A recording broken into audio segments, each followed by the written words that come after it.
दोस्तों, इस वक्त पूरा उत्तर भारत कड़ाके की सर्दी के कहर को झेल रहा है। कहीं कहीं तापमान माइनस में चला गया है। लोग घरों में दुबके बैठे हैं। लेकिन दोस्तों, इस हाड़ कपा देने वाली ठंड में केदारनाथ में एक ऐसा साधु है जो भगवान पर आस्था में डूबा हुआ है, जिस पर सर्दी का कोई असर नहीं है। यहाँ ठंड पर उसकी भक्ति भारी पड़ रही है। सोशल मीडिया पर केदारनाथ से आ रही तस्वीरें बता रही हैं कि उसके लिए भगवान से बढ़कर कुछ नहीं है। यहाँ चल रही बर्फीली हवाएं इसका कुछ नहीं बिगाड़ पा रही हैं। भयानक ठंड भी इस साधु की आस्था को कम नहीं कर पा रही है। ये सिर्फ बर्फ में बैठकर भोलेनाथ की तपस्या में लीन है। दुनिया में हिमयोगी के नाम से मशहूर इस साधु का नाम है बाबा ललित। दोस्तों, आज की इस वीडियो में हम इन्हीं साधु महाराज के बारे में बात करेंगे। इसके साथ ही जानेंगे कि कैसे ये साधु संत हर मौसम को मात देते हुए तपस्या में लीन रहते हैं। क्या ये चमत्कार है या फिर इसके पीछे कोई विज्ञान है? तो आप हमारे साथ अंत तक जरूर बने रहिएगा। दोस्तों, भारत में हिमालय हमेशा से ही आस्था का केंद्र रहा है। यहाँ सदियों से साधु संत अपनी तपस्या करते आ रहे हैं। हिमालय में मौजूद इन गुफाओं और कंदराओं में ये साधु अपना कठिन तप करते हैं।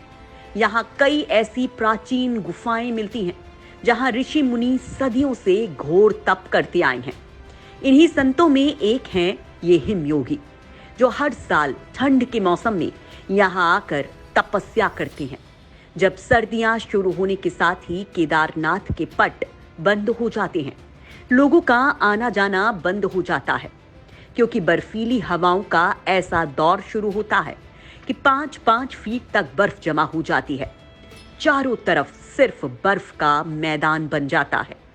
लेकिन इस हाड़ कपा देने वाली ठंड में भगवान भोलेनाथ के भक्त बाबा हिमयोगी यानी ललित महाराज यहाँ तपस्या करते हैं। उन पर ना तो इस सर्दी का असर पड़ता है और ना ही इन बर्फीली हवाओं का।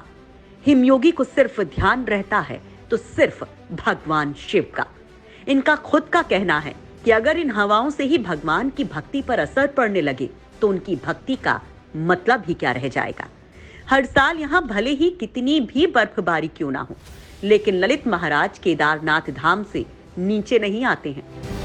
दोस्तों, इस समय ठंड में तापमान -10 डिग्री से नीचे चला जाता है कि वो किसी इंसान के खून को भी जमा दे, लेकिन फिर भी इन बाबा पर कोई असर नहीं पड़ता। वो भक्ति में ऐसे लीन रहते हैं जैसे कि यहाँ मौसम माइनस में ना होकर नॉर्मल हो। दोस्तों, आपको बता दें कि साल 2008 में ललित रामदास महाराज केदारनाथ आए थे। तब वो यहाँ कुछ दिन रुके, उसके बाद वो यहाँ से चले गए। लेकिन वो इस जगह का मोह खत्म नहीं कर पाए। उनका मन भगवान भोलेनाथ में रम गया। फिर साल 2013 में यहाँ आई प्राकृतिक आपदा के बाद वो फिर आए और 4 महीने तक रहे। उसके बाद वो भगवान शिव की भक्ति में लीन हो गए।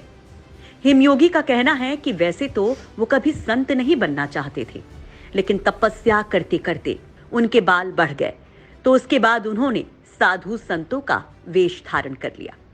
उन्होंने बताया कि कुछ समय उन्होंने गरुड़ चट्टी में भी योग करते हुए बिताए और फिर साल 2013 के बाद वो भगवान की तपस्या में लीन हो गए। उनका कहना है कि हिमालय ही एक ऐसी जगह है जो तपस्या के लिए सबसे सही है, क्योंकि यहाँ भगवान शिव खुद रहते हैं। ललित दास आज केदारपुरी में पुराने पैदल मार्ग में रामानंद आश्रम में रहते हैं। वो यहाँ आने वाले हर उस जरूरतमंद की मदद करते हैं जिनके पास रहने के लिए जगह नहीं है। इसके अलावा वो जानवरों की भी सेवा करते हैं। इसके साथ ही वो यहाँ आने वाले शिव भक्तों के लिए भंडारे का भी आयोजन करते हैं। जब यहाँ के पट खुलते हैं तब से लेकर पट बंद होने तक उनका ये भंडारा चलता ही रहता है।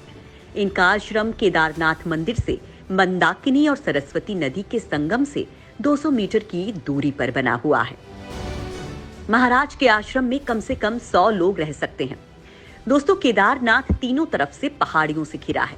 देश के 12 ज्योतिर्लिंगों में केदारनाथ धाम सबसे ज्यादा ऊंचाई पर बसा है।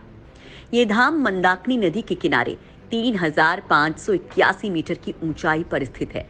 ये उत्तराखंड का सबसे विशाल शिव मंदिर है, जो पत्थरों के शिलाखंडों को जोड़कर बनाया गया है। ये ज्योतिर्लिंग त्रिकोण आकार का है और इसकी स्थापना के बारे में कहा जाता है कि हिमालय के केदार शृंग पर भगवान विष्णु के अवतार नर और नारायण ऋषि तपस्या करते थे।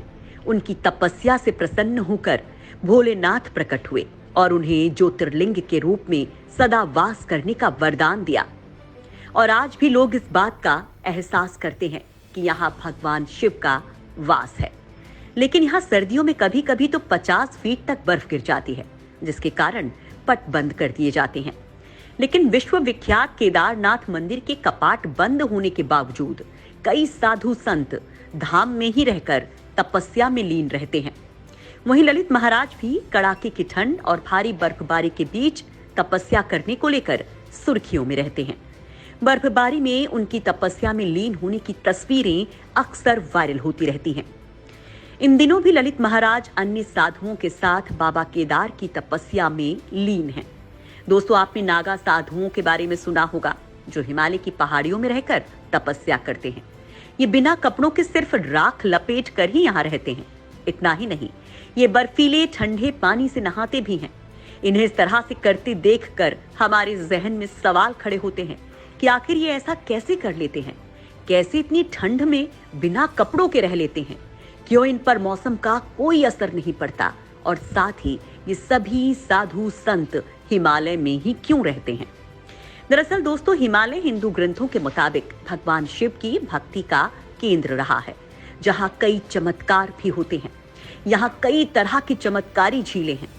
इतना ही नहीं, यहाँ रहने वाले लोगों के लिए तो ये कहा जाता है कि इन्हें कभी बीमारी नहीं होती, क्योंकि यहाँ की हवा और पानी में कुछ ऐसा है कि जो इन लोगों को रोगों से दूर रखता है। ऐसे में इन साधु संतों की बात करें तो ये तो योग और साधना के जरिए खुद को इतना मजबूत बना लेते हैं कि इन पर कैसे भी तापमान का असर नहीं पड़ता है। ठंड से बचने के लिए योग करते हैं। इसके साथ ही ये अपने विचार और खान पान में भी संयम रखते हैं। ये यहीं के फल फूल खाते हैं। दोस्तों, संन्यास लेना कोई साधारण बात नहीं है, क्योंकि ऐसा जीवन बिताना बहुत मुश्किल होता है। सन्यासी जीवन जीने के लिए इंसान को हर तरह के मोह माया को त्यागना पड़ता है और अपनी इष्ट की साधना में खुद को तल्लीन करना होता है। इसके लिए बहुत सारे नियमों का पालन करना होता है। इन्हें अपना परिवार त्यागना होता है, ब्रह्मचर्य का पालन करना होता है और एक वक्त के खाने पर जीना होता है, वो भी भीख मांग कर खाते हैं। सोने के लिए बिस्तर नहीं होते हैं, ये जमीन पर ही सोते हैं। इस तरह से ये साधु संत अपना जीवन बिताते हैं। वहीं नागा साधु संतों की बात करें तो ये अपने पूरे शरीर पर राख लपेट कर रहते हैं, जिसे धुनी भी कहा जाता है। नागाओं की धुनी भी बहुत विशेष होती है। ये कोई साधारण राख नहीं होती है, जिसे विशेष मुहूर्त में सिद्ध मंत्रों से प्रज्वलित किया जाता है और धुनी में इतनी शक्ति होती है कि ये ठंड के एहसास को कम कर देती है। इसे लेकर साइंस भी इस बात को मान चुका है। दोस्तों, हिमालय की जो स्थिति है और वहां का जो पॉजिटिव माहौल है और साथ ही इन साधुओं की मेंटल एबिलिटी है, जिसके जरिए ये इन सब पर कंट्रोल कर लेते हैं। यानी कि ये अपने ऑटोनॉमस नर्वस सिस्टम को कंट्रोल कर लेते हैं। जैसे कि हमारे शरीर में होता है एक एक्टिव रिफ्लेक्स, जैसे कि कुछ गर्म लगने पर हम अपना हाथ हटा लेते हैं, लेकिन कुछ ऐसी चीजें होती हैं जो ऑटोमेटिक होती हैं। इन सभी चीजों को ये साधु कंट्रोल कर लेते हैं। वहीं नागा साधु जिस धुनी को काम में लेते हैं वो लंबे प्रोसेस से बनती है। इसके लिए हवन कुंड में पीपल, पाखड़, रसाला, बेलपत्र, केला, गोबर को जलाया जाता है। इनको जलाने के बाद जो राख बनती है उसे छानकर कच्चे दूध में लड्डू बनाया जाता है। फिर इसे 7 बार अग्नि में तपाया जाता है। फिर वापस कच्चे दूध से ठंडा किया जाता है। इसके बाद इस राख को शरीर पर लगाया जाता है, जो इनके लिए वस्त्र का काम करती है। वहीं कुछ नागा साधुओं के लिए तो ये भी कहा जाता है कि वो चिता की राख को शरीर पर मलते हैं। दोस्तों, ये पूरी कहानी है कैसे ये साधु संत अपने मन पर कंट्रोल करके हिमालय की भर ठंड में खुद को जिंदा रखते हैं और भगवान की भक्ति में लीन रहते हैं। इस बारे में आपके क्या विचार हैं? हमें जरूर बताएं।